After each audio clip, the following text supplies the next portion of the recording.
Hello and welcome back to the channel. It's ChronicKloudz here yet again with more content for World of Warships Legends. In today's video we have a replay in the Tier 6 Premium German light cruiser, the Munich or München, or however you decide to pronounce it.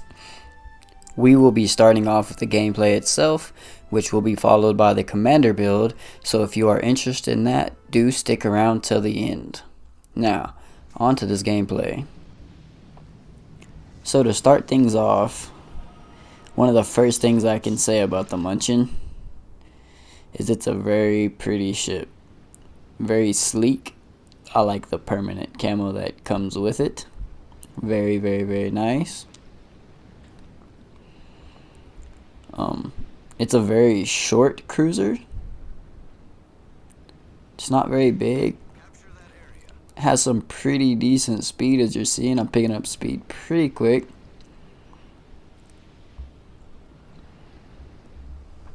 It has 150mm guns, which are practically secondaries that are on the Bismarck, or in certain cases, not certain cases, it's on the Grover first as well. Hope I said that right. I tend to butcher a lot of names, but I do try. As you see here in the match, we're going to start off leaving the B cap. We do not want to be the center of attention in this ship.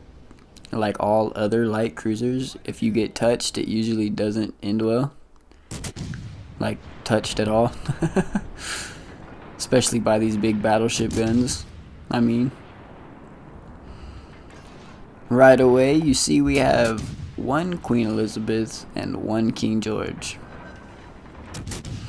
And we're going to use these really high art, floaty German HE shells. And we're going to try to set these battleships on fire and try to maintain our health as well. One thing that this ship is good at doing is attracting a lot of attention, because people don't like to get burnt down. So if I'm on a flank and I'm burning down, let's say I'm switching targets, burning two different battleships, right? They're gonna want to kill me. They're tired of me. They want me dead. So if I kite just right, I can actually let my teammates benefit from that, because they're not getting shot at anymore, and they're able to sit there and do consistent damage to the target that I'm kiting away from, in most cases. And as you see here, we are just literally switching our targets. Boom, boom, boom. As soon as we get another target, we're shooting, switching, shooting, switching. When you have a quick reload like this, it's very ideal to do so, because you're setting multiple targets on fire, which is allowing you to get that much more damage per second as the fires burn. One thing you do got to keep your eyes on is your the damage controls of the enemy ships, but it's fairly easy. And as you see here, look how high the arcs of those shells were. I was just now shooting over this island still. We get that first Queen Elizabeth that we had spotted back out in the open, and we're gonna try to warm her back up. She looks cold and lonely all out there by herself, so why not give her a little bit of fire to warm her up, right? But as you guys do see, these shells, like I said, are super floaty, and they can be really hard to hit your targets at long range, and it does take quite a bit of practice to get it down. But once you get it down, and you get down maneuvering in these small little cruisers that are literally one-shots floating around, you can really provide your teammates with really good support. And that's what I always say, is, you know, playing certain cruisers is a harder challenge, therefore it feels better when you do well in it. So that's what I try to do. I try to look at it like that. I'm trying to get better in all the classes, so you have to try, live, learn, adapt. And as you've seen there, we got 2 more fires on that Queen Elizabeth, and she's just out there burning. Can we sneak another one over the island? And as we say that, we set the Graf Spee on fire as well. Now that's the one cruiser that's over here that I do not want to mess with. And honestly, I should have switched to AP a little bit earlier just to see what I could have done here. But with that German armor, I doubt I was going to be able to do anything to the Graf Spee, so I switched it back to HE and start shooting at the other battleship. I would shoot at this Omaha primarily, but he's not really providing too big of a threat for my teammates. And then boom, the Hatsuharu decides, hey, let's pop out. We slap him pretty decently with our HE and dodge his torpedoes. Look at the Queen. She thinks she's going to get away. Get back here. And we get the arsonist off of the Queen Elizabeth. Now we're going to just sit here and focus on the King George. And looking at the stats, we're at 100 shell hits so far. We have 7 fires, 2 incapacitations, 1 kill, 1 arsonist, and 76,000 damage. And trust me, we're not done here. We're going to keep racking up all of this consistent fire damage. And like I said earlier, guys, these are 150 millimeter guns, so keep in mind that the shell penetration values kind of fall off and you'll get a lot of shatters, which can sometimes make this ship somewhat inconsistent. I wouldn't recommend switching to equilibrium of power though. Well, actually, you don't have equilibrium of power on this. In this line of cruisers, I just remembered that. I keep thinking this is a Russian ship. I mean, it's literally what it makes me think. That's how it plays. It plays like a Russian ship in a way. The closest German ship I could probably compare this ship to would be the Nürnberg. Maybe it's a tier 6 Nürnberg type ship. It doesn't get the 360 turret in the back like the Nürnberg, which if it did, that would be freaking awesome. We do see these torpedoes, and yes, it looks like we're going to take them, but we knew we were going to get out of the way of them, so yeah, we torpedo beat those. Swing back around, and now as you see, that Graf Spee is kind of way away from the other team, or his other teammates, and we get 1 shot off on him. Still see the destroyer, so might as well shoot him, even though we're probably not going to hit him. We can always say that we did try. King George pops it. All these targets, literally, as soon as I aim at them, they pop in, pop out, pop in, pop out. But we're going to consistently push towards the cap now and start to get the cap. Which, if you look at the map, I don't understand why we don't have the cap already. Our destroyer is pushed all the way up north of the cap, which he could have went in and probably already had the cap by now. Our other cruisers are kind of doing the same thing I was doing, so I can't really say I blame them. And yeah, our battleship is pushing into B. Don't understand it, but he's pushing into B. And it could actually end up benefiting us in the long run. Because to be fair, should have already had that cap. We should have already had C captured and done. I couldn't really go into C and capture it myself due to the weak armor of my cruiser, but the destroyer definitely could have. But he is getting the cap now, so no foul, no harm. Or no harm, no foul, whatever. However it goes. We do want to stay in here and get some of this cap with him though, so might as well go ahead and get some of the food at the table while it's here. And we're going to keep farming on that King George. He's going to try to run away, but in my experiences, when ships do this, they become easier to hit. Honestly, whenever they run away or they're coming towards you, it's super easy to hit them.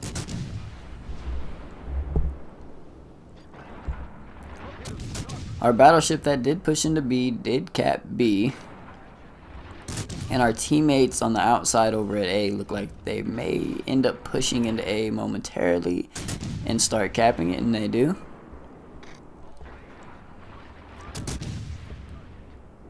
There are 6 ships left in the game to our 8. And we're just raining hellfire down onto this King George. And as you see, look at all the shatters I'm getting. Just so you can see it yourself. Shatter. It's almost a shatter every single time I shoot. I did get 1 penetration there. And at this point in the game, I'm feeling pretty good about the match. We've already got 2 of the caps. We're already up 200 points, even though we just now captured both of the capture points. We've already taken out almost 2/3 of their ships. We have only lost 1 guy, so yeah, it's feeling pretty good at this point in time.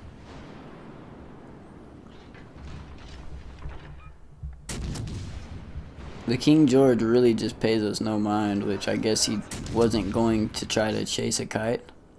And to be fair, he played this very well with his maneuverability, as he gave us a hard time here for a while.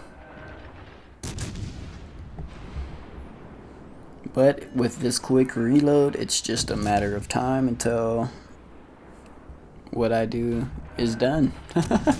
Until he's burnt all the way down or my teammates end up killing him themselves. And there's our second fire on him. He has already used his damage control, so those are just gonna sit there and burn. And this King George, he's just not having a great time. He is not getting the royal, he's not getting the royal treatment right now. He is not pleased with his service, Karen. And then out of freaking the blue, we just get touched. And then the other King George pops up and we're like, oh, who's that guy? Ouch. So now we're focused on him. Let's get him off the field since he wanted to hit us. We have torpedoes coming to our left, so that tells me the destroyer is near, which I believe is a Hatsuharu, if I'm not mistaken. We slow down and angle just enough to fit in between his widespread torps, and another torpedo beat. Thanks to our sonar charge. Gotta love sonar. That's another good thing about this ship, is the fact that it gets sonar. Okay, that King George is dead. Boom. Next. Scharnhorst decides to pop out. He's next. So we're just gonna go ahead and add to the numbers with the Scharnhorst.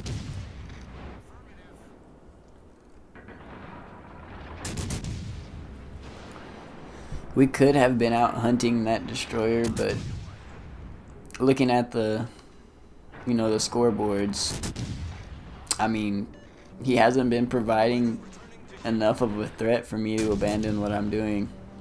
We have all the caps. He's still pretty much chasing me down for some reason. I guess trying to keep me spotted or whatever. He's missing his torpedoes on everything he shoots, unless he's hitting one here or there on our teammates. We do take his steering out, and we're going to try to get rid of him, and he's gone.